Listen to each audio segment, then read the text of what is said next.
అరుదైన జన్యుపరమైన రుగ్మత స్పైనల్ మస్క్యులర్ అట్రోఫీపై ప్రజల్లో అవగాహన కలిగించేందుకు క్యూర్ ఎస్ఎంఏ ఇండియా గచ్చిబౌలిలో రన్ ఫర్ ఎస్ఎంఏ 2025 మూడవ ఎడిషన్ నిర్వహించింది.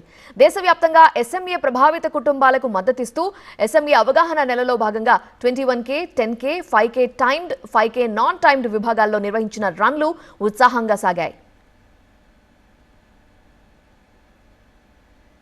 ఈ రన్ స్టేడియంలో తెలంగాణ ప్రభుత్వ ప్రత్యేక కార్యదర్శి Jayesh Ranjan, secretary national turmeric board Bhavanishri ప్రారంభించారు.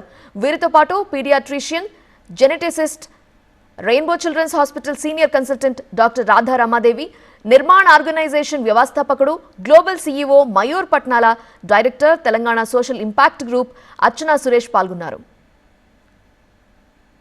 స్టేడియం నుంచి ప్రారంభమైన ఈ రన్ ట్రిపుల్ సర్కిల్, ఐఎస్బీ మీదుగా విప్రో సర్కిల్, పుల్లెల గోపీచంద్ అకాడమీ సమీపం నుండి తిరిగి స్టేడియంకి చేరుకుంది. విద్యార్థులు, కార్పొరేట్ ఉద్యోగులు, వైద్య నిపుణులు, ఎస్ఎంఏ బాధిత కుటుంబాలు ఈ రన్లో పాల్గొన్నాయి.